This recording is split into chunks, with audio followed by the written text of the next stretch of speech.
સુપ્રભાત BNI. હું અસિત જાની, જ્યોતિષી, એકદંતમ એસ્ટ્રોલોજીમાંથી. આજે હું ગુજરાતીમાં વાત તો કરવાનો છું, પણ આપણા ધાર્મિક તહેવારો વિશે. હમણાં જ ગવર્મેન્ટે રજા જાહેર કરી છે. 3 માર્ચે હોળી છે અને ધૂળેટી છે 4 માર્ચે. પણ શાસ્ત્રના નિયમ પ્રમાણે ખરેખર ક્યારે આ તહેવારોની ઉજવણી થવી જોઈએ એ શાસ્ત્ર જ નક્કી કરતું હોય છે. તો શાસ્ત્રના નિયમ પ્રમાણે જ્યારે પૂર્ણિમા પ્રદોષકાલ વ્યાપીની હોય, એટલે સાંજના સમયે જ્યારે પ્રદોષકાળ હોય અને એ સમયે જો પૂનમનું મિલન થતું હોય ત્યારે જ હોળી સ્વીકાર્ય છે.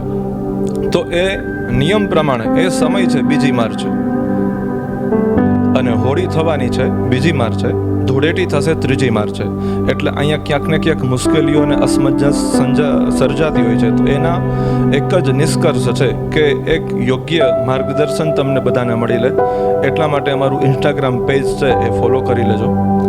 તેથી તમને યોગ્ય સમય જાણકારી મળે કે ભાઈ તહેવારો આપણા ધાર્મિક રીતના અને શાસ્ત્રની મર્યાદામાં ક્યારે ઉજવી શકાય છે. થેન્ક યુ, ધન્યવાદ.